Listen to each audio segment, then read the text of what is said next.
Good evening and welcome to the 395th meeting of the New York Comics and Picture-story Symposium. This is a weekly lecture series on comics, animation, illustration, and other text image work. It's funded by the Will and Ann Eisner Family Foundation and the New School. Our guests tonight are Paul Buhle and Benjamin Fraser. Fraser, right? Fraser.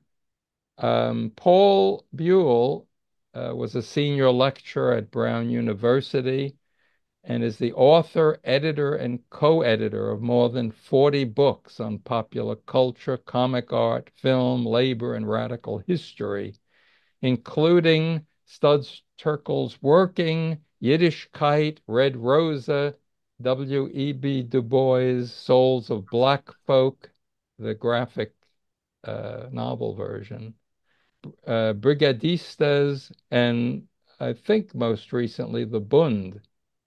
He edited the three-volume set Jews and Popular Culture in 2006. He also founded and directed the New Left journal Radical America and Cultural Correspondence and the Oral History of the American Left Project at New York University.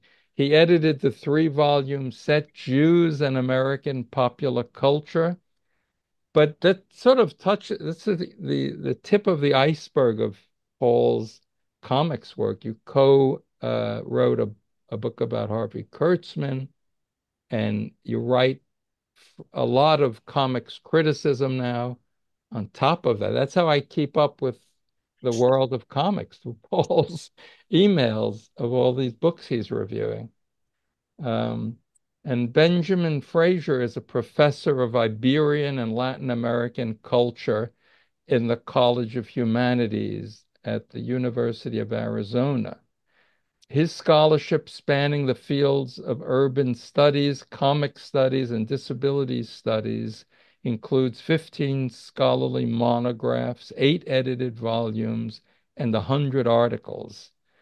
Among his recent books are Ben Katchor, which is a snappy title, Barcelona, City of Comics, Urbanism, Architecture, and Design in Postdictatorial Spain, Visible Cities, Global Comics, Urban Images and Spatial Form from 2019, The Art of Pere Joan, Space, Landscape, and Comics Form, and that was shortlisted for a 2020 Eisner Award. His editorial positions include Editor-in-Chief of Hispania, that's the flagship research journal of the American Association of Teachers of Spanish and Portuguese. He is the founding editor of the Journal of Urban Cultural Studies, founding co-editor of the Hispanic Urban Studies book series, and managing and senior editor of the Arizona Journal of Hispanic Cultural Studies. And he also serves on the editorial board of Studies in Comics. So uh, what I propose is that Paul and Benjamin each speak about a recent project, and then we'll have a conversation about their work and writing about comics and making comics. So let me open the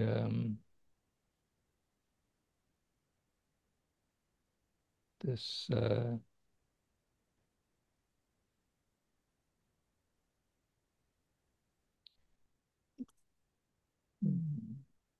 get rid of this thing.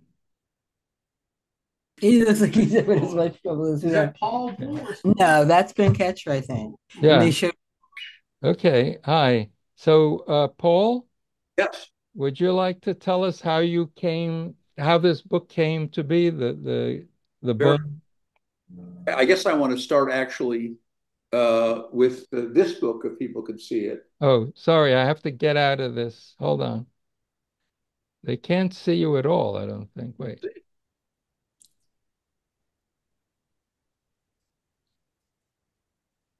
Is Paul on the screen right now? Yes. Yeah, okay. So all we're gonna do is listen and watch. We're not even gonna try to participate, which is fun. Give up on this book cover. Okay, I'm just trying to mute a few people. Sorry. Okay, go ahead. What is that book? Uh-oh, I think I muted you. Sorry. Sorry, Paul. Can you unmute yourself? Wait. Can you try to unmute Yes. yourself? Yes, great. Thanks.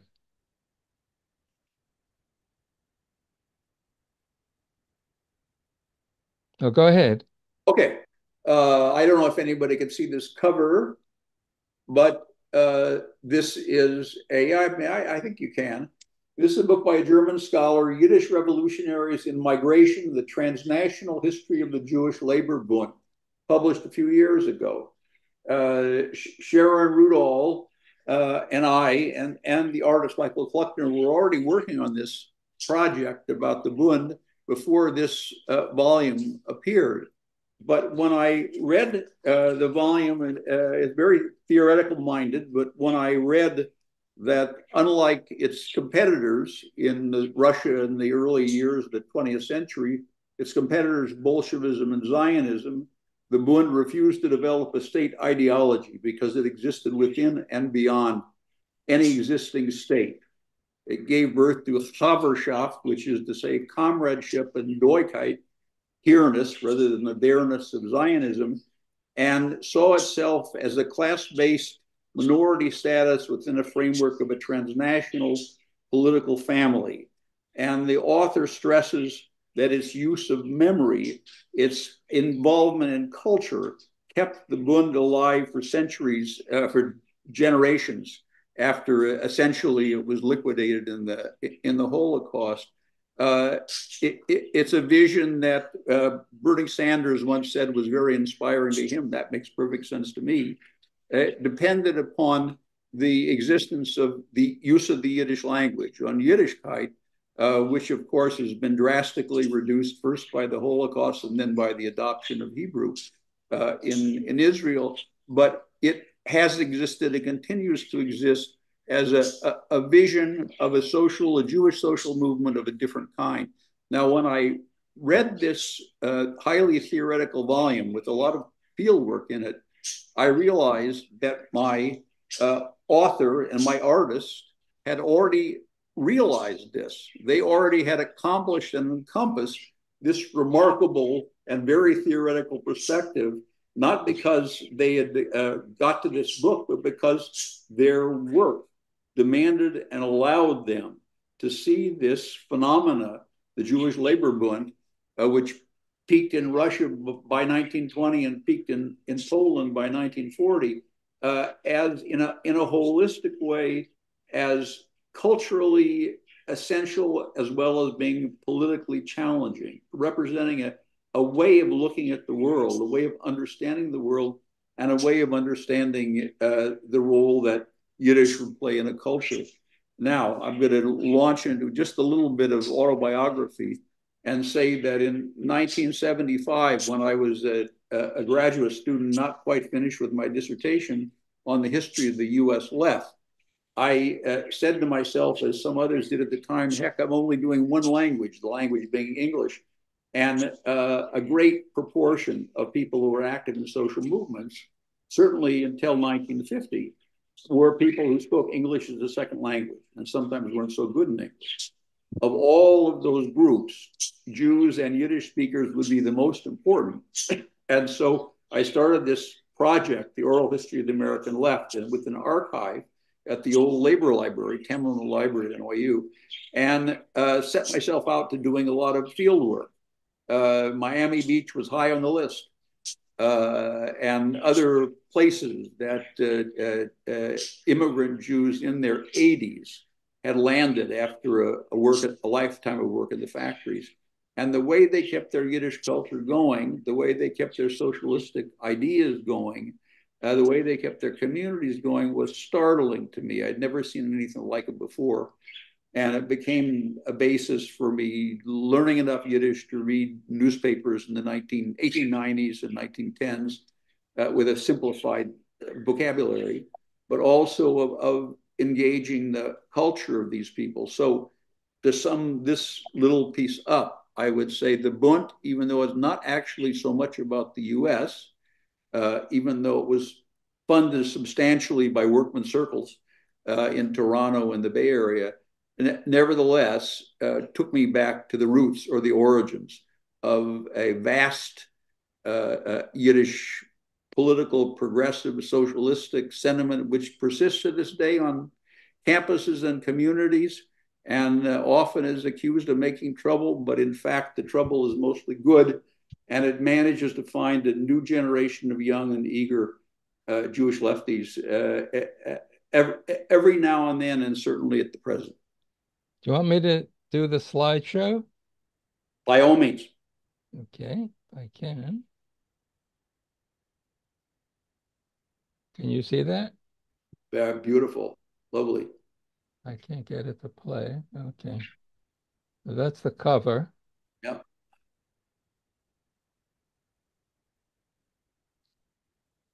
Typical poster from those days.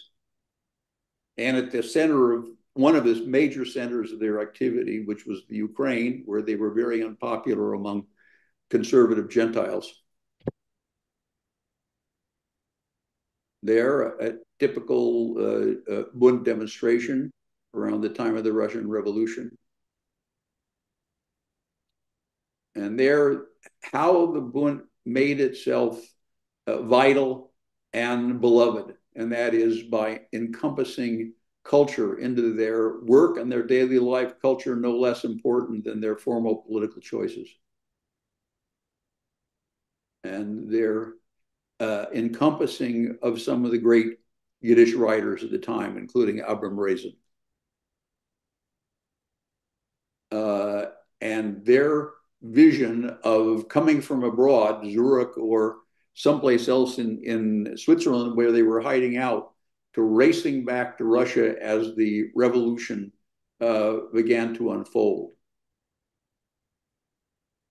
And yes, indeed, that's the end of the story. They were true to the Bund right into the death camps. And people interviewed, old timers interviewed in Eastern Europe or in Israel in the 1960s and 70s said, I managed to escape. I went back to the communities that had organized and everybody was gone. That era had ended. But their vision continued on in Buenos Aires, in New York, in Toronto, and Montreal, and has not disappeared today. Okay. Should we go right into Benjamin's talk? Why not? Sure. That's your first slide, right? Yes, thank you. And Ben, can I ask you to advance the slide every, I'll say, Yeah, do we just say slide? next. Just say All next. right, perfect. Okay, so my presentation, this is a, let me tell you about my new book presentation. It's under 20 minutes. I'm gonna go kind of quick, but I have 9 images for you and I'll talk about each one a little bit. And then I have comments at the end as well. But I start with this image of Ben Katchor's instead of telling you about my book, because one of the things that I really enjoy about your work, Ben, is the different range, all the ranges of humor that you have. So, you know, I know in an interview, Ben has talked about having a fairly dark style of humor. This was in reference to, I think, a competitive Gravediggers competition from Cheap Novelties. There's also some real great comedic writing. I don't know if anyone's had a chance to see this book. It's The Dairy Restaurant, which is his 2020 archival project, which is not a work of comics per se, but it's an illustrated book. It's an archival book, and it does arguably include some comic sequences, which I talk about in my book. But there's some great comedic writing in here. Forgive me for reading from this, but the Garden of Eden is what begins the dairy restaurant, and Ben's talking about it as if it's a restaurant. So, you know, it's the first story of a lowly waiter who had it in for his boss, right? It's the first recorded instance of a couple splitting a single dish. I laughed out loud reading some segments of this. It's an amazing book. You should buy it. But there's also, another style of many different styles of humor that Ben uses. One is taking an absurd idea too far. There's often a critique in these comics as well, as we'll discuss. But with this deep tub, this one caused me to laugh as well. But you have this kind of post-war consumer market. Everyone wants the deepest tub possible. And you can see in panel number 6 there, he's got exploratory drillings going 40,000 feet below the surface of the earth. And I just love the opposition of scales. This is a full page color image from the Metropolis magazine, which is collected in a book that I'll show you later in the presentation. Can we have the next slide, please? So backtracking this, I'll tell you about the book a little bit. It's Ben Katchor. It's published with the University Press of Mississippi. I have to thank the general editor of the series, Frederick Luis Aldama, for this opportunity. And I worked with Lisa McMurtry at the press, who was great. The cover art is for the entire series is done by Anthony Hare. This is volume 2. Volume 1 and 3 are already out as well. And there should be more. It's a biographics series. These are not full-length academic monographs. It's not a 70 to 80,000 word project. It's a 35,000 word project. So the challenge for me was getting all of as much as possible of Ben's career into this very slim volume. The upside is that it's only $20, and you can get a copy of that, and it's quick reading. I will stay on this image to tell you I was late to the party, figuring out that I enjoyed Ben Katchor's comics. I didn't discover his comics till the 2010s and up, probably around 2016 when there was a re-release of the cheap novelties books. But the first thing that I had ever read about him was actually in this volume. It's called Teaching the Graphic Novel, and it's put out by the MLA, which is my professional association. And there's a brief article in here by Mark Feldman, which is called The Urban Studies of Ben Katchor. And Mark is using, I believe in his English classes, he's using detective-themed comics by Ben Katchor, and he's folding in Edgar Allan Poe, he's folding in Walter Benjamin, given that the detective story is also in its origins, modern origins, an urban genre. So I was fascinated with this article. I became fascinated with what I could find of Ben's work, which at the time was the Julius Knipple strips. And I wrote a bit about Ben Katchor's work in this book of mine, which is also with the University Press of Mississippi, Visible Cities Global Comics. It's in chapter 4, which covers a couple of different artists dealing with architecture in the urban. But I found that I really enjoyed these comics. And when Frederick Luis Aldama allowed me to write this book for the series, I just jumped with joy. What helped me write this book was Ian Gordon's book on Ben Katchor Conversations. There's 18 interviews with the artist in here, from which I learned a great deal. And I supplemented that with some podcast interviews. The Comics Alternative podcast has been one of my favorites. But like I said, I was trying to capture as much of his output as I could in this slim volume. So I searched far and wide. I found this book, The McSweeney's Quarterly Concern. This one's the version edited by Chris Ware, I believe. And in it, you have some Hotel and Farm comics that Ben Katchor has put out. And I talk about some of those in this book project, although I believe those have yet to be collected in an anthology, a collected form. And if we could go to the next slide, please. So I wanted to go back to some of Ben's earliest comics and kind of, when I started writing this book, most of the scholarship about Ben Katchor tended to be about Julius Knipple and about themes of memory and nostalgia, which are definitely important, and I discussed those in the book, but I wanted to go beyond that. One of the early comics I found that I really enjoyed was Italian Ices, and it was in Bad News number 3. This is a publication put out by Fantagraphics. And I liked this one. This one also made me laugh. But, we're following this pathetic figure who is studying refrigeration, who you can see in the second panel, but who gives that up to pursue his passion for wanting to sell Italian ices. And we have this production, this commodity chain chase throughout the next 4 pages. And as the character's mentality is spiraling, we also have the spiraling page design. It's really innovative in formal terms. Could we see the next slide? I also found another early, very formally innovative work, The Corner Location, which was in Raw magazine. And what he's doing with this comic is incredibly interesting. He's using the materiality of the book, the fold and the crease of the page, as a way of organizing two different stories on the left side and the right side, which meet in the bottom row at the corner building, right? And inside, it's 3 pages in Raw, and each page has that crease right down the middle, and it's aligned with the story world, which I thought was fantastic. And I use both of these in the introduction of the book to talk about his primary interest being in urbanism and the urban senses and urban life. And I'll talk more about that later. Can we see the next slide?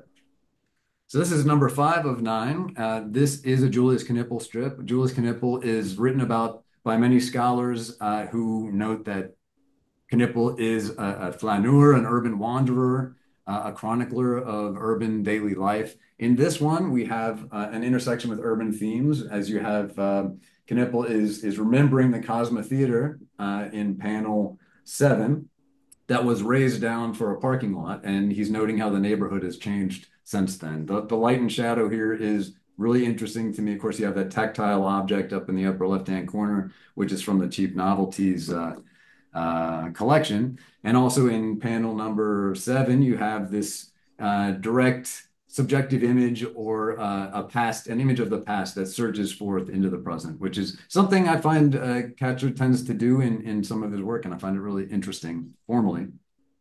But I find that a lot of these comics can be grouped together under urban sociology, right? As an artist, it seems to me that Katchor wants us to think about urban dwellers, about urban life. What is it that urban dwellers think? What do they feel? What do they want to eat? And thinking of the humorous strips as well, why is it they get such a thrill out of an afternoon escalator ride? Or another one where he's probing these deep questions of what is it that our shower curtains say about us, which made me laugh. Can we go to the next one?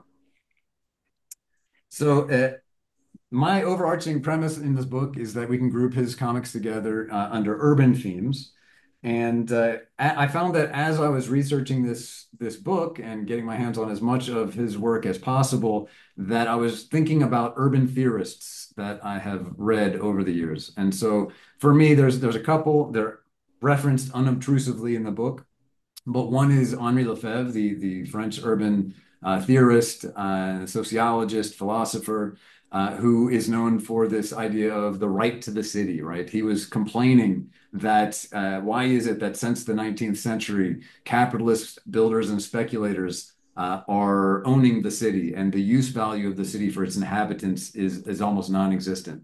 We can see that theme in this comic right here. We have a new corporate headquarters has been built, and a man in the transition from row 2 to 3, he's being charged for having looked at this building and not paid the fee, right? So this idea that our daily life, our daily experience, our sensory input is being taken from us and sold back, right? Commodified, which is very much a Lefebvrean theme.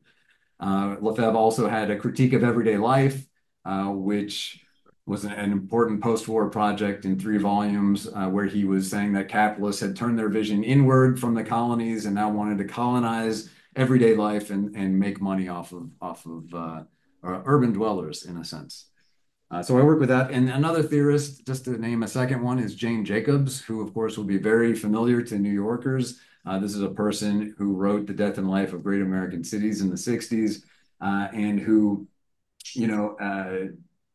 lauded the spontaneity of the city streets, how difference and diversity actually define what urban life is. And she was very positive about use value of the city, and she was very critical of top-down schemes, whether it's fighting the highway running through town or just top-down planning in general. And I think that critique of top-down solutions is something that many of Ben's strips actually deal with in their own way. Can we see the next one? So the urbanist part of this book and the other part of this book is the senses, the sensory input. I've already alluded to that. my chapter organization, it follows from a book by Ian Hague, who's a comics scholar. He has a book from 2014 called Comics and the Senses, where he's saying we need to get beyond this idea that comics deal just with visuality, right? That there's more to the themes of comics, and there's more to the experience of reading comics than what he says is ocular centrism. Uh, so in my book, my first chapter is about sight and visuality. My second chapter is about hearing and sound. My third chapter is about touch, the tactile dimensions of comics. So tactility as a theme of the story, but also as the experience of reading.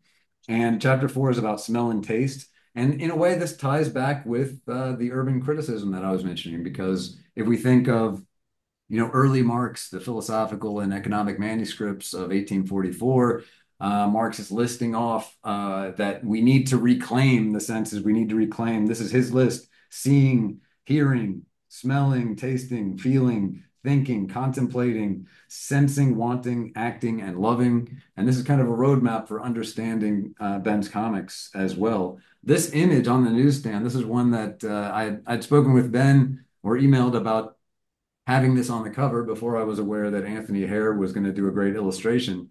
But what I really like about On the Newsstand, besides it's dealing with print media and tactile experience, are the use of color, and the interplay of the warm colors, the red and the yellow, which you see inverted from the kiosk, the point of sale, to the protagonist reading this magazine on the couch, and also that's echoed in the final image of the red building with the warm yellow glow coming from inside. And I juxtapose this with some other comics that are also about print reading, the print production cycle, and so on in the book. And then can we go to number 8? So the series is called Biographics, but I didn't want to engage in a form of biographical criticism, right? I wanted to kind of appreciate Ben's work on its own terms, first and foremost. That's just my preference.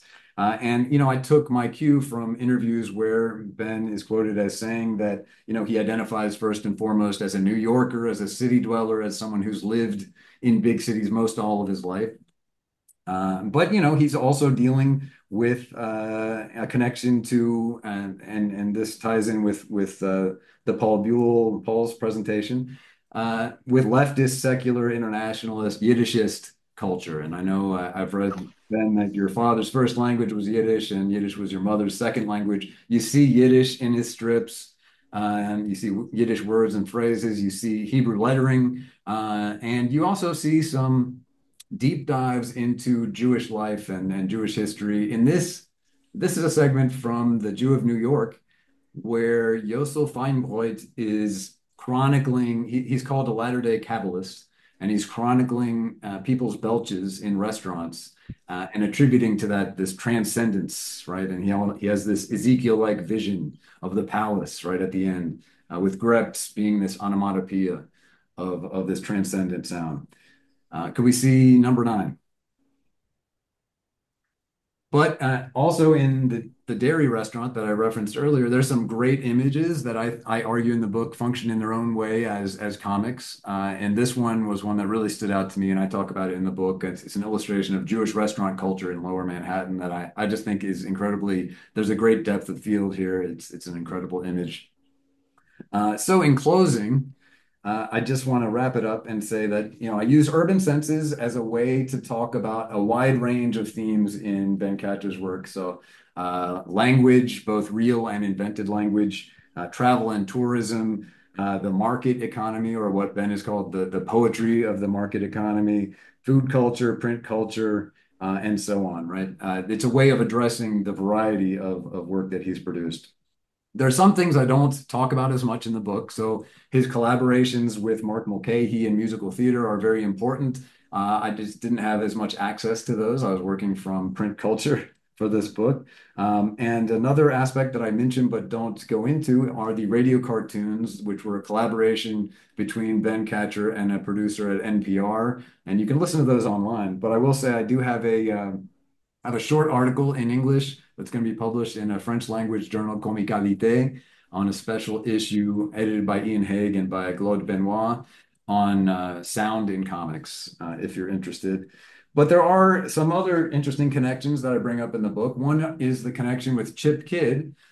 So as I understand it, this is Ben Katchor's book, The Cardboard Valise. And as I understand it, Chip Kidd had this idea for handles on the volume, right? So you can fold these handles up so that it actually becomes a suitcase, which is incredibly interesting from a material, tactile point of view. But also in this book, Ben is using the inside covers, the front matter, the end papers, and the back cover as a narrative space, which is, I think, somewhat unique in the medium. He's doing the same thing in this oversized book that Chip Kidd also worked on, Hand Drawing in America. This is the one that collects the full color Metropolis images, and he's doing the same thing using the back cover as part of a 6-page comic, I believe, that begins on the front cover and continues through the inside covers and the end papers. And one more connection that I found and was able to correspond with Ben about was this album, REM's Out of Time. This is from the 90s. This is the 25th anniversary vinyl edition, but even the original version of this album had some of Ben's comics in them. You can see his characteristic text and image there. So I just wanted to show that. So with that, I'll just say, that's what my book's about. It's only $20. University Press of Mississippi. For people who still like reading print books, it should be a breezy read. Thank you. Thank you.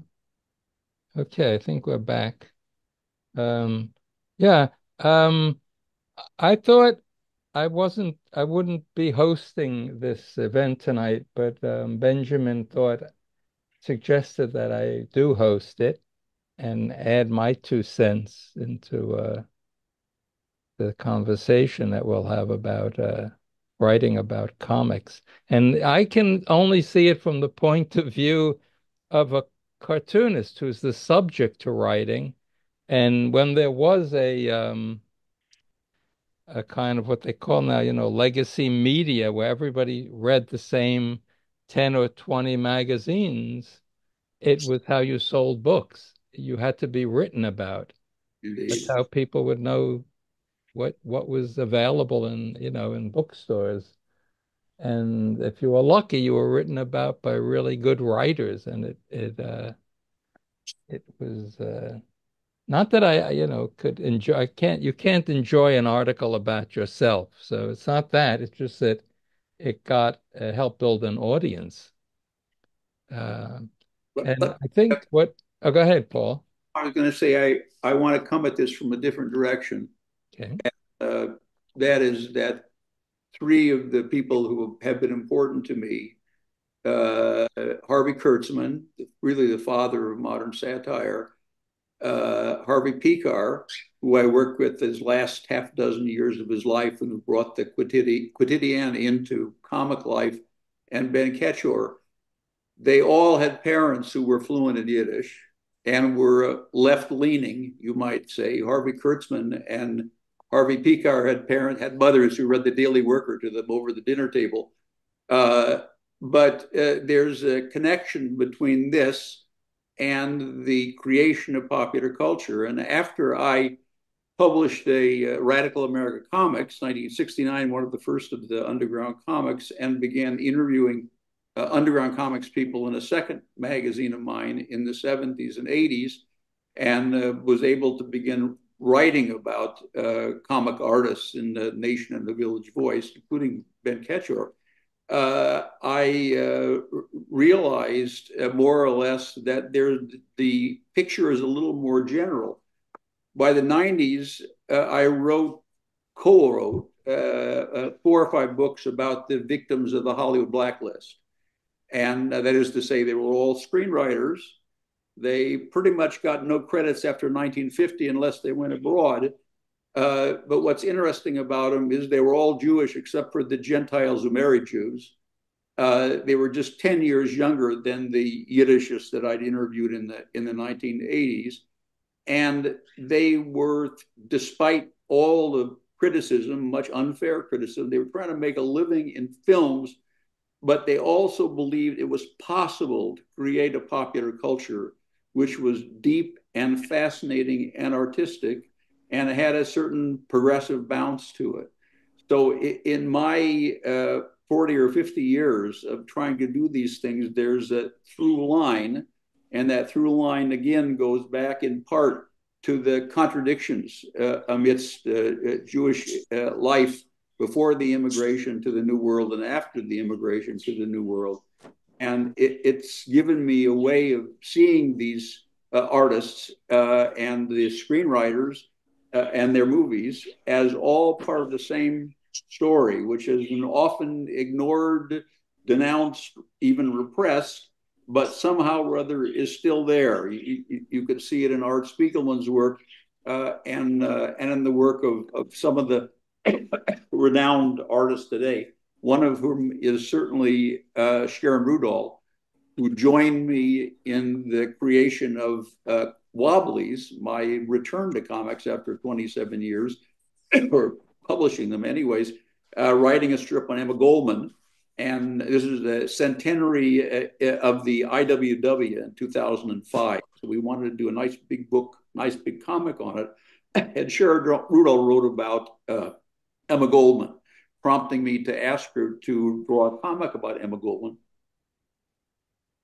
and her other work that follows, including her work in this splendid best book I'm ever likely to, prettiest book I'm ever likely to produce, and the last one with Harvey Pekar called Yiddishkeit, sorry for the rip cover, which tries to convey something about Yiddish culture in the 19th and 20th century and what writers and artists were doing and why it should be meaningful to us today.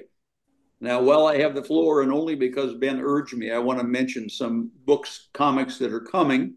One is by the artist is Paul Pert Smith, a Jamaican parentage, but who lives and grew up in England, lives and works in Australia.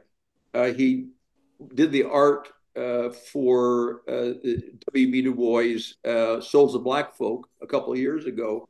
And the one about to appear in October or so is the Indigenous People's History, an adaptation of Roxanne Dunbar Ortiz's story of how Indigenous peoples faced, met, struggled with the incoming Europeans. It's a very well-known didactic sort of book that is seen artistically quite differently, but I think is very useful to young people trying to understand history in a new way. And the second is written by my friend Raymond Tyler, who does the digital work teaching young people how to do digital script writing for comics.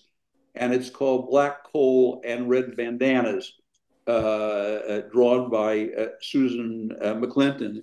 And it's basically a story of the coal miners' very violent strike in West Virginia, 1918 and 1920. There's a museum connected with that struggle in West Virginia.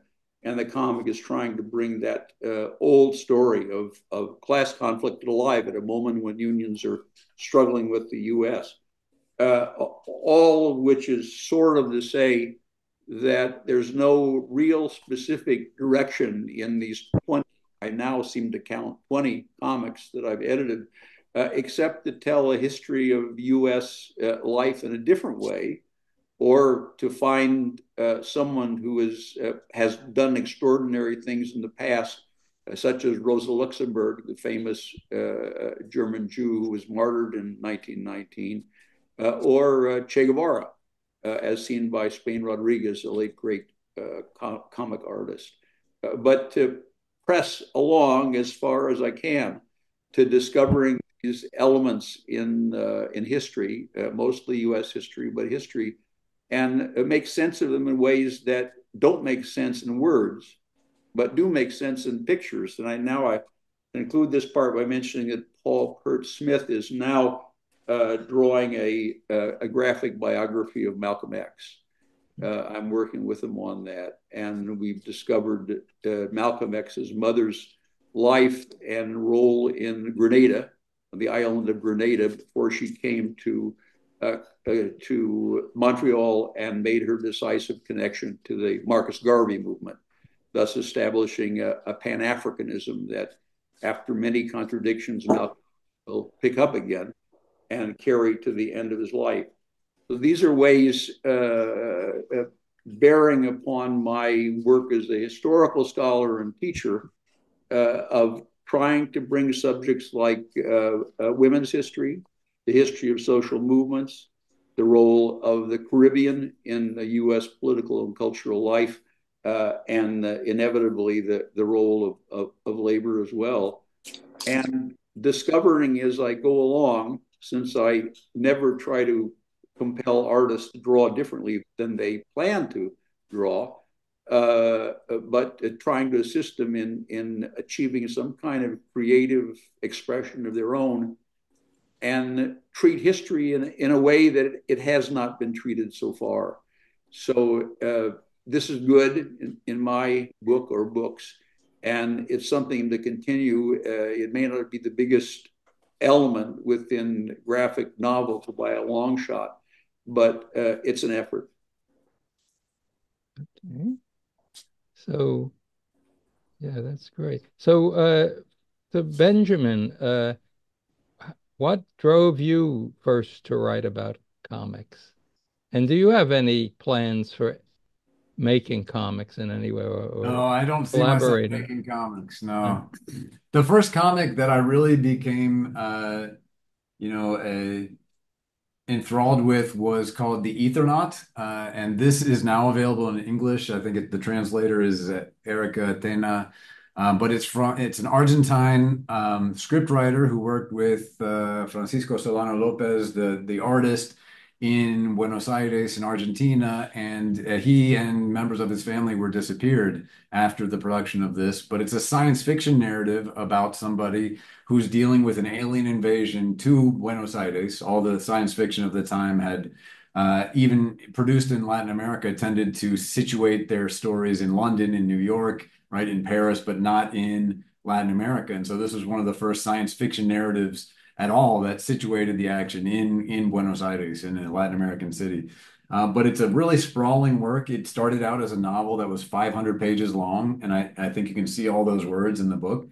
But this really got me interested in thinking about comics. For me, I was trained in literature in a somewhat literary way, seeing the depth of what comics can do, and got me in. That was around 2012. I published an article with a friend of mine on that. And then since then, I gravitated towards Spanish comics, and I realized that I needed to know more about the American context. I mean, I spend my classes, and usually my research is focused on Spain, but I've had to branch out to learn more about the comics form since there's been so much innovation coming from the US. I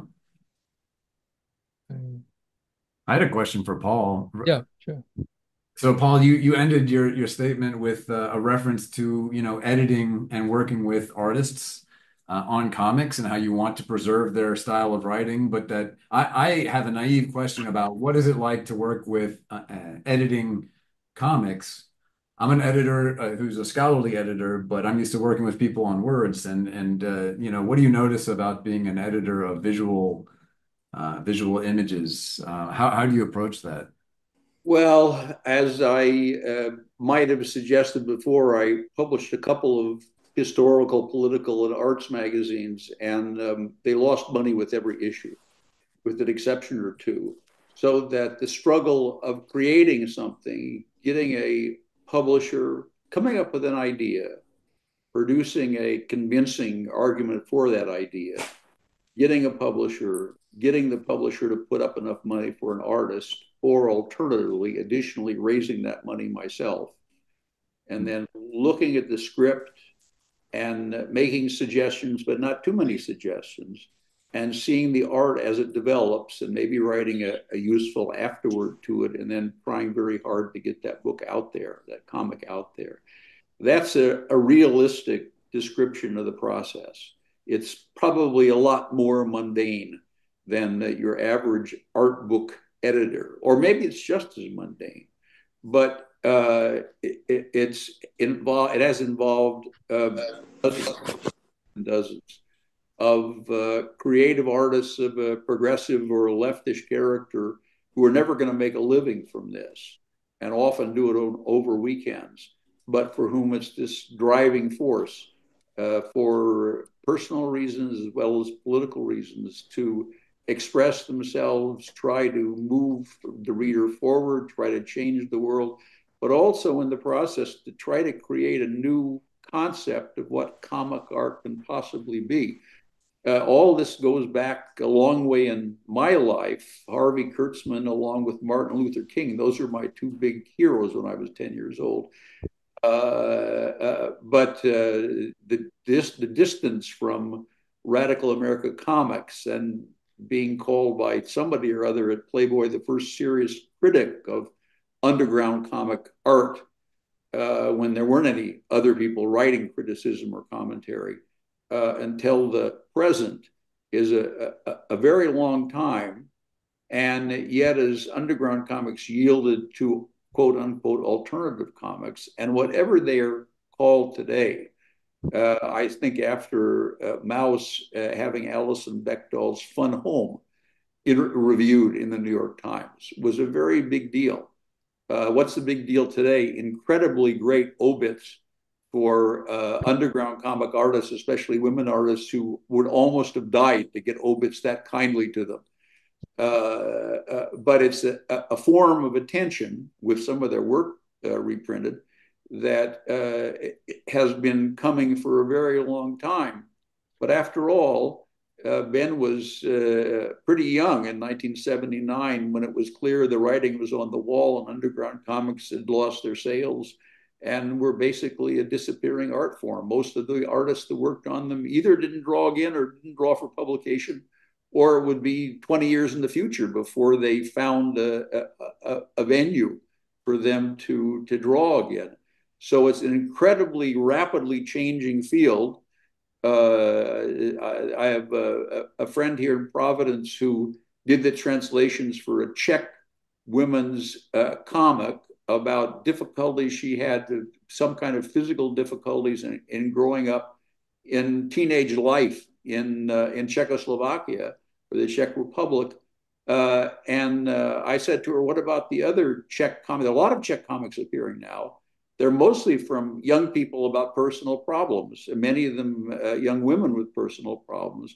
And comics for there, as well as 100 other places, are a way in which mostly young, not entirely young people are working through their issues.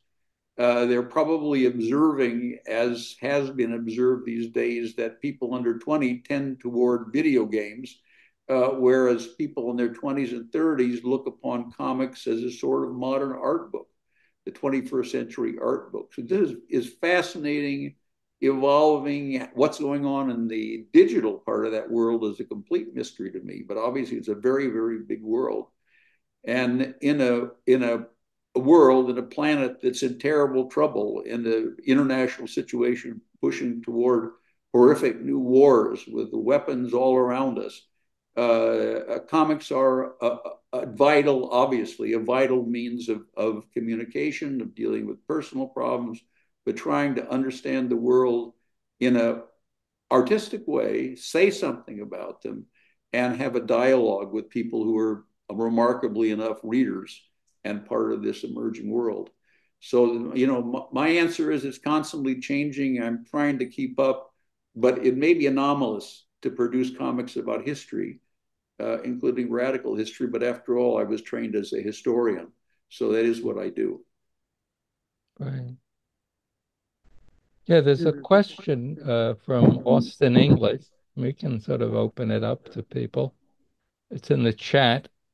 Did you want to ask that, Austin, or should I? I'll read it. In your view, what specifically about comics as a storytelling medium lends itself to the communication of political ideas, both right and left, in a way that's different than film or literature or painting? Boy, would I like Ben to speak to that. Yeah, well, it doesn't cost anything Ben. to make it. I mean, now it doesn't cost anything to make a film either.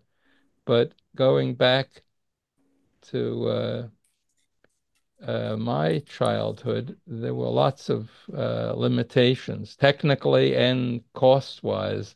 The comics was a cost just nothing, just the cost of ink and paper. Mm. So, this I think that the digitization of comics and film, uh, they've kind of come back down Mm. to at least economically, you can't a sort of level. But what makes them specific? Uh, I only thought my ideas would reach. Was lucky to be in newspapers, printed newspapers, and maybe that was the last moment where comics reached a kind of general audience, not a comics reading audience. So that's where they would be, like a columnist, like a reviewer in underground newspapers or weekly newspapers. But I don't know if what it is, if it's something about the medium itself, other than it partakes in the text and image, like theater and movie. It's an exciting combination. So yeah, I was particularly interested in Benjamin's approach to looking at my work because it's about every sense, all the senses and every kind of idea. And I grew up at the tail end of high modernism, and all of my teachers in school thought picture making should be about nothing but picture making. So to make pictures about the smell of a newsstand was much more of my interest. So, but so that's something that was possible in comics. You couldn't have a career at some moment in painting, doing narrative art. People did it, but it wasn't. It was probably harder to have a gallery. But what about the reading process might lend it? He'd also like to add, what about the reading process might lend itself to this? Well, hmm, Uh, well, all I would say is like every other newspaper reader of the 1950s, this is the end of that era, more or less. You would get the newspaper at the door, and at least this is a male take. You look at the sports section first, you look at the comics second, and then maybe you'd look at the front page in the news section. So that as long as it lasted, comics had the same lure that they'd had in the 1890s or first years of the 20th century. They reached semi-literate audiences or people who were distracted and could only read stories, except, of course, for movies and radio, but read stories in fairly simplified dialogue, but also were offered these images from daily life or fantasies beyond daily life. And remarkably, allowed the creation of this amazing group of artists who basically came from nowhere. Not many of them went to art school, but they managed to find something and hold on to it. And of course, everything they did was owned by the syndicate. So really, they didn't have much creative control beyond a certain limit, but they hit something, they did something, and American comics became a sort of model for comics around the world. They had their own models. And then, of course, the comic book introduces something very different, but very similar.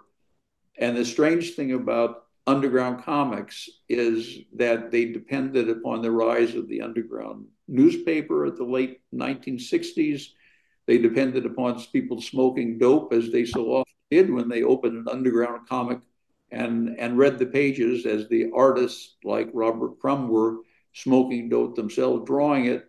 They were extracting themselves from mainstream culture and trying to find something in some other place, but doing so knowing the page rate, which must have been $25 a page at most, could not possibly make them a living, and knowing that the stuff they're drawing, if it's in an underground newspaper, appeared only on a campus, or if it's in a comic book, appeared in a head shop near campus or in a university-related community in this 24-page imitation of older comic books, but in black and white, no color, and selling maybe for, like Radical America Comics, $1 at that time.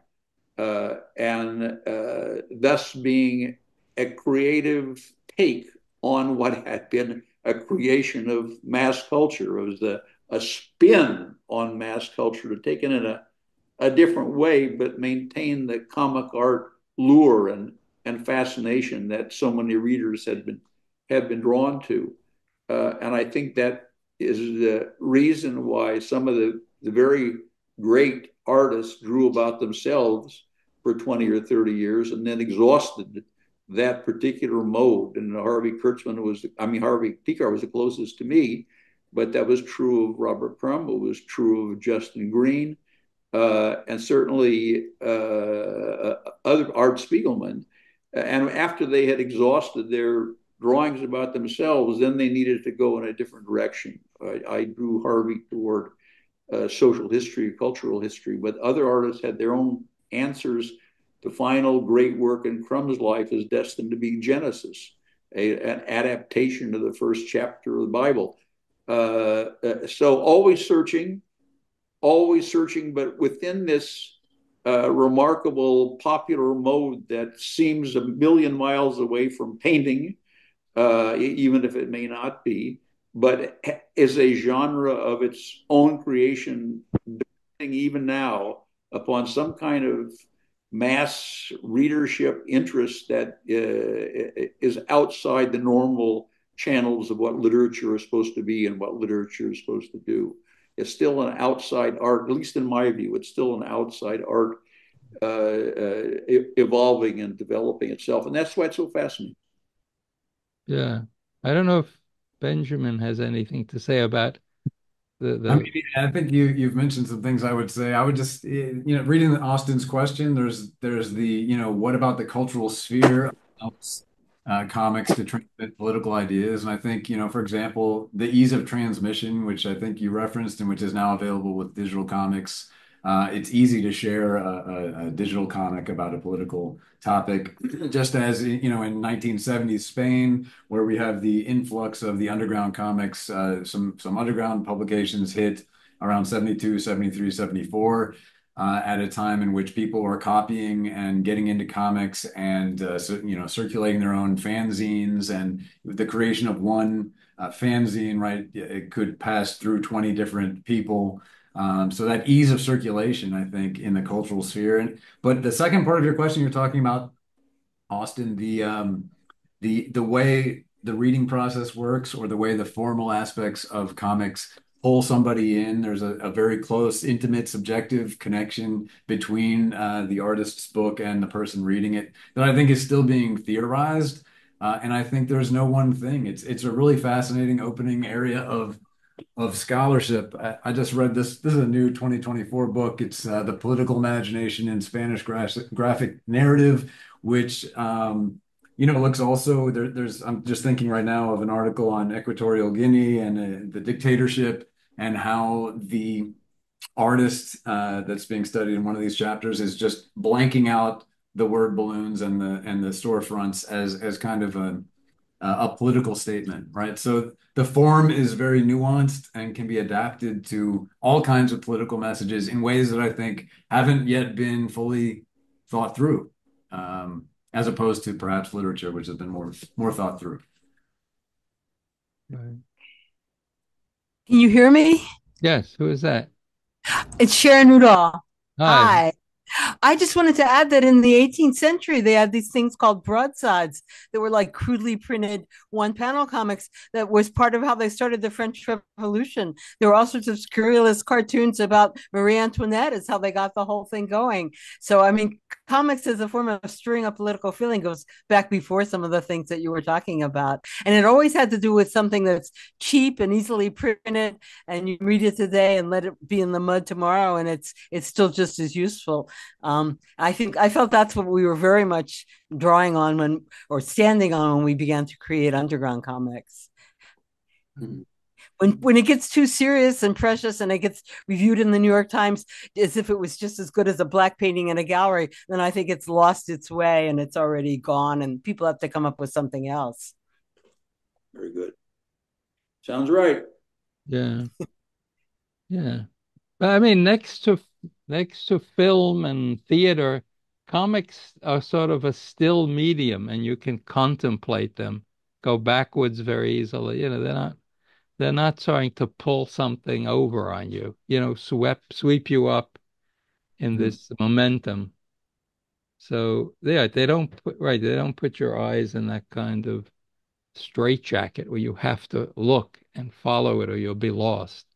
But You when I hear people being too serious and art critical about it, and it's okay now because you can bore people by talking about it, then it's lost its way. And somebody younger than me is going to have to come up with something that's full of life and whatever again. That it's if it gets too serious and too studied, it's no longer what it's based on and it's supposed to move people by being simple and cheap and from the heart. And you stay up one night and draw it and throw it out on the street, and the next day people are burning things down. That's what it's all about. Makes sense. There's another question, Michael Dooley. Did you want to ask that or? Sure, yeah. I, Uh, I, as I wrote it, I said in putting together anthologies, this is to Paul, such as your Wobblies and Working, um, two of the books that I find myself coming back to most frequently.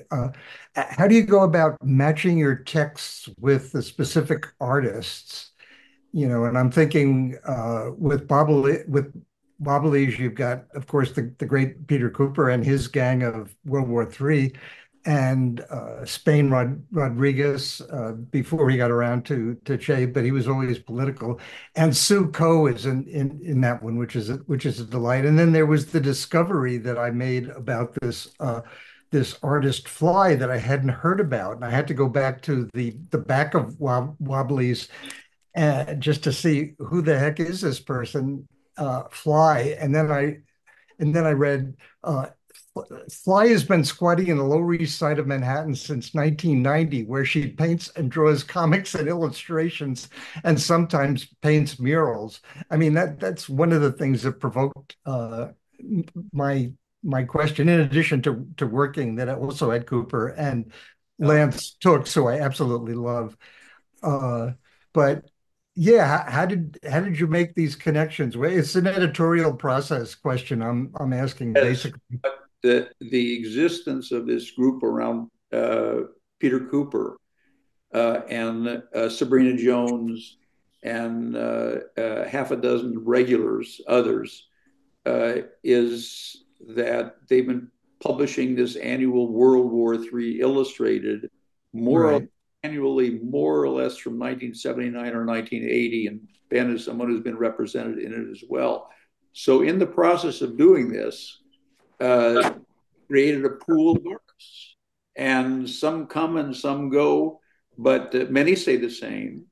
And they were a gift to me. I mean, they're all sort of anarchists, so it was natural they would go for the IWW. It is part of their. Hmm.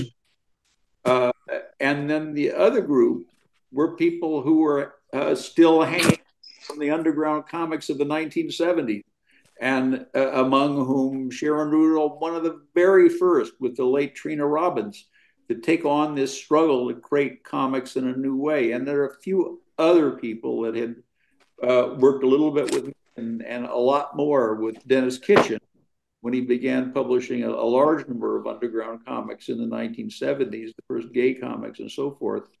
And I was really terribly fortunate finding these people, encouraging them, and organizing the editorial process. Now, Wobblies, how did it get done? It was proposed by a marijuana dealer who I thought was a rug salesman. Later on, Huh. he built himself Okay. in Vermont, and then the FBI caught up with him. Um, he's out now, and he's just fine. But that's how we, not me, but we paid the artist for that particular project. It's like a carryover from the New Left, more or less, since he was an SDS or like myself. And then after that, one or another artist got in touch with me, or I would get a recommendation from another artist. And it just sort of, or somebody would, here's the best example. I don't want to take too much time, but I was looking for somebody to draw something about W.B. Du Bois, and I was pretty sure it had to be uh, a black artist. And I really couldn't think of anybody who was available and interested and so forth. And then I wrote a note to Ho Che Anderson, who Oh did yeah. Martin Luther King comics in the 1990s, and who was, really an unheralded figure in drawing Black history. And I asked him who I could possibly get hold of, and he mentioned this guy Paul Pert Smith, who's drawn mostly either horror or suspense, Judge Dredd kind of comics, among other things, but is incredibly talented and had his own show of Black comic art in the early part of this century.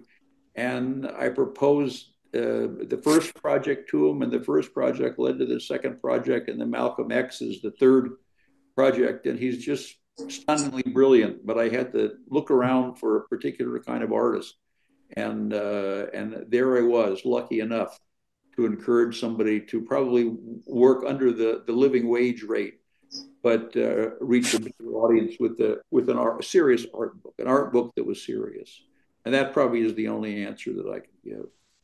Well, and one more question, if I may.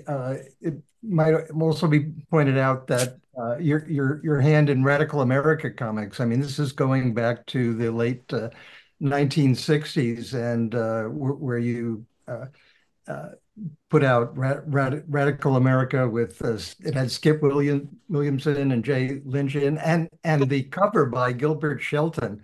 And so I was actually curious about because Gilbert Shelton was first given his exposure. I mean, the Wonder Warthog in by Harvey Kurtzman Right. in his book, and I was wondering if there's a line between his Gilbert Sheldon appearing in Kurtzman's help and a line leading to his doing the cover for you of Radical America. Yeah, it's a good question. And at least someone will be interested in the answer, I hope. And this, underground comics had begun appearing in underground newspapers as well as covers of particular rock albums by late 1968 or 1969. And Gilbert Shelton, who had been an editor of a graduate school dropout in Austin, who had been an editor of the local humor magazine, he had gone ahead and produced a 16-page four-color comic, Feds and Heads, which was partly about getting people to take LSD, as he no doubt had. These wonderful three laughable, happy young male characters who mainly spent their time evading the narcotics agents and having various kinds of adventures. And I saw this, and I was already publishing this sort of interesting, slightly theoretical magazine for the SDS chapters. And I thought, boy, this is great. This is great. So some foundation gave me a few $1,000s, and I sent it to Gilbert Shelton. And in return, Ripoff Press was born. But most of Radical America comics, which was reprinted in a 50th year edition in 2019 with some annotations by myself and others, is really Gilbert Shelton's drawing. Part of it is anti-war, very strong about the Vietnam War, but the other part is about smoking dope. And those two together seem to have gotten the FBI office in Milwaukee interested or anxious, I'm not sure, but that was a dangerous combination for 1969. And my bestseller in all those years of losing money with every issue. But Gilbert Shelton, along with Crumb, were the two artists in 1969 that would be most likely for readers of underground comics to identify and say, oh, this is what underground comics were. For Crumb, it was this great self-exploration with the many things that we don't like to think about as much now. But Gilbert Shelton, it was the adventure of being young and anti-war and smoking a lot of dope and maybe taking some LSD.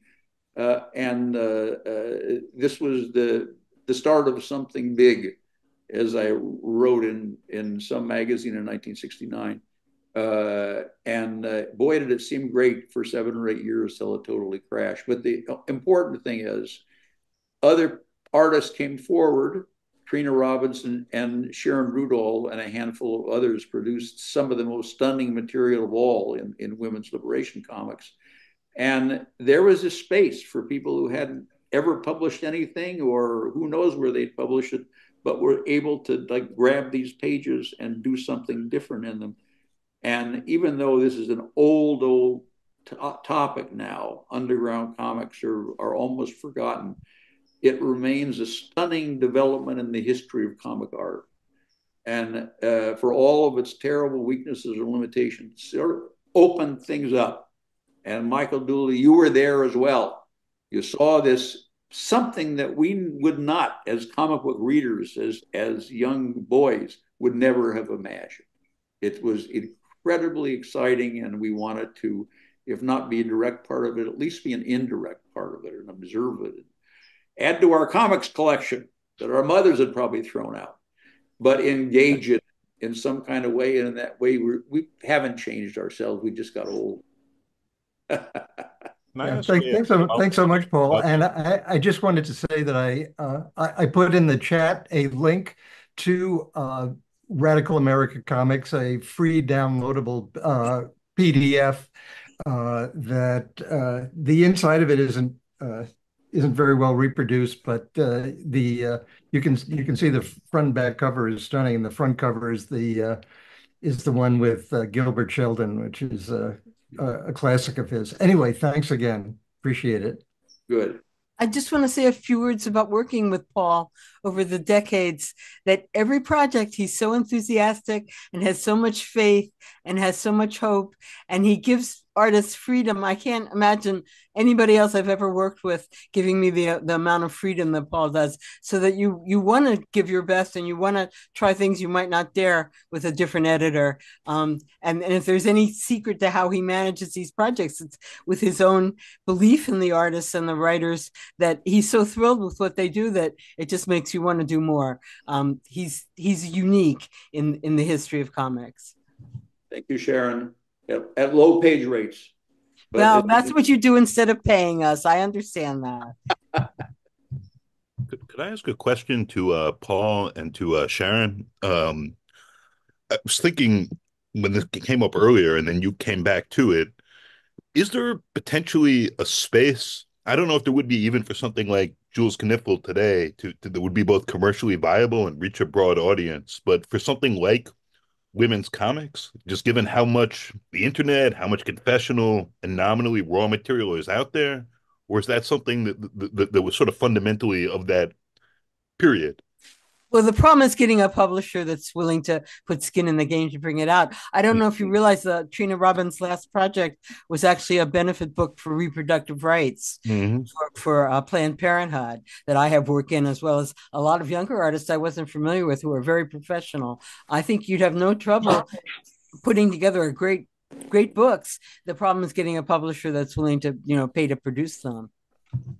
To that, I'd like to add, as I did on that friend of mine translating a Czech comic about an adolescent woman there, that if I could think of one genre among many, many genres that has an international audience and artists in different countries, it very likely would be women in their 20s and 30s who are reflecting upon adolescence, coming of age, young life, romance struggles in their 20s. It has, one could say, at the risk of being wrong, it has emerged to the center of the picture, not only in the US, but in many other places. Now, the full significance of that, you got me, I don't know. But the desire to express themselves, to make almost no money with publishers, but somehow to find readers and make their story told, get their story told, seems to be a universal phenomenon now, and maybe it is one sort of climax of the continuation of the discovery of women's history and self-discovery as well. It's a hopeful sign. Okay, Austin English, who's sitting up there somewhere, says, I like what Sharon said about things needing to remain outside the sphere of New York Times type approval, but I'm not sure if the need for comics to connect with real people's political concerns needs to remain simple and disposable, because I think political ideas are often complex and non-academic people are often ready to build on complex ideas within their own networks, and wondering if the panel can respond to that. Well, I can respond in terms of the Bund book, which I knew nothing about when I started, and didn't have much research material to work on, and yet apparently we did end up coming up with something that went through some complex issues in a way that was simply expressed. So I think something can. I don't think the complexity of an idea is demonstrated by expressing it in a way that makes it boring and hard to understand. I mean, I think if you really understand, if something's important, and if you have somehow have managed to assimilate what it means, you should be able to express it in a simple way that people can understand, even without a lot of academic education. And that would be one of the things that comics should be able to do. Yeah, what I add is that it's hard for me to think of any comic art, political comic art, that I've ever been connected with that I would ever describe as didactic in a simple way. Didacticism is great for murals of a certain kind, and other posters also. They almost have to be didactic by their nature, although some have not been. But with comics, the attempt to slam people over the head with something, or to draw something that has a look of a socialist realism, so-called, is inevitably a failure, and artists aren't very interested in it. That said, in the part of the comic, yes, you wanted to say something, Sharon? Well, I actually think of myself as a propagandist, but in the sense of the Mexican muralists or Kathy Kollwitz or lots of other artists that I admire, but I don't express those things with words. I express them with the curve of a shoulder, or the shadow under an eye, or the way the light shines on someone's worn hands. I mean, the poetry of political expression, you can do that visually through art, comics art. This is why I'm an editor, not an artist. Why I'm not an artist? Why I am an editor. Oh, okay. But you've given me opportunities to be an artist that I wouldn't have had otherwise. That is my role. Yeah. I mean, Paul went through this what all happened in the 60s, the shift from radical America to cultural correspondence, looking at pop art as a political expression. So I think it's an old story, probably. We called ourselves at Cultural Correspondence the first generation of writer intellectuals who actually watched television and weren't ashamed of it, weren't embarrassed by it. And the idea was to turn Adorno upside down. This is a joke about Hegel and Marx, of course. And instead of seeing the expression of popular culture as the end of all things, as he did, to see there was something in popular culture, even after the failure of all the various socialistic ideas and movements to replace capitalism, to find something in the interstices of popular culture which was redeeming, and from which we could build something else. I have to admit it hasn't happened yet, but we managed to look at popular life, daily life, in different and new and refreshing ways. And when I read Ben Katchor's work for the first time, I thought, yeah, that's it. That's what I was thinking about, only trying to put it in philosophical phrases or getting somebody to write an academic article about it. There's a little dada here of finding the scraps on the street or someplace in daily life and then reassembling those scraps into something meaningful and interesting and humorous. But you couldn't find those scraps anywhere except in daily life. They don't exist anywhere else, at least to my mind. And making an argument's the wrong phrase, but making something out of what has been regarded by serious academic critics until recent times as completely uninteresting. Stuff about popular culture. Someone once described American studies as cartoons and cowboys, thus below all contempt. So naturally I went into American studies. And it's a way of looking at the world. It's not really the New York Times way of looking at the world, but it's a way of looking at the world that's useful and sometimes insightful and sometimes quite political. Isn't our politics, or at least my politics at heart, is something very simple and simple-minded? I mean, it's that some people shouldn't benefit off eating the lives of other people. It's like the Goya dark black paintings. It's actually something you couldn't get anything simpler than what gets expressed as politics. And if you get too far from the simplicity of it, then you end up with something like our political system that isn't working very well anymore. I mean, it should be, or it is for me at least, a very simple, heartfelt sense of not wanting to see people hurt and exploited for the benefit of people like Trump. There's really nothing more to it, and I don't think there needs to be anything more to it. So in the meantime, for Benjamin Fraser, do you aspire to write for a more mass market audience about comics, like review books and things? Or Oh, I would love to. I would love to. I mean, I enjoy writing, I enjoy editing, and I do it. It's something that I enjoy for myself. But I've branched out from doing Spanish literature to doing other things. Part of that is, I think people in English departments don't pay attention to a lot of the work that's being done in language departments as often as they should. So I'm trying to take part in different conversations for that reason, I think. right. So over your career in the writing about comics, do you see any impact? All of your writing, is it elevated or made people more aware of what they should be looking at? Do you get feedback in that way from readers? I mean, I don't know that I get that, but I can tell you that since, in the past 5 or 10 years, you've really seen in Spanish studies, there's so many more people doing research on comics. I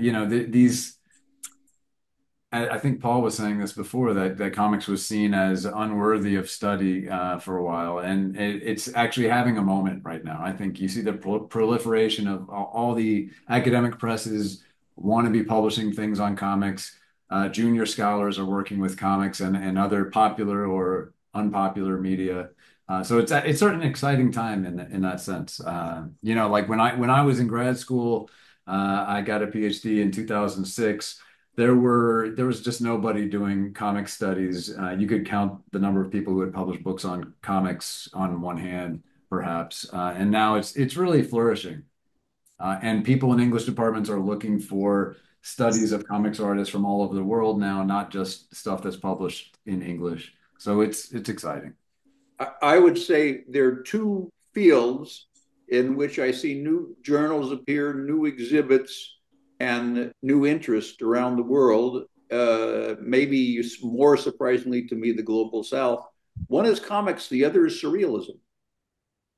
Surrealism, a lot less volume, but on the other hand, the anniversary 1924, the Surrealist Manifesto, but also all kinds of wonderful exhibits taking place in an idea, I think, that in our perilous human situation, that art may have a revolutionary role yet. Thank you, everyone, for coming. Thank you, Paul. Thank you, Benjamin. Thank you.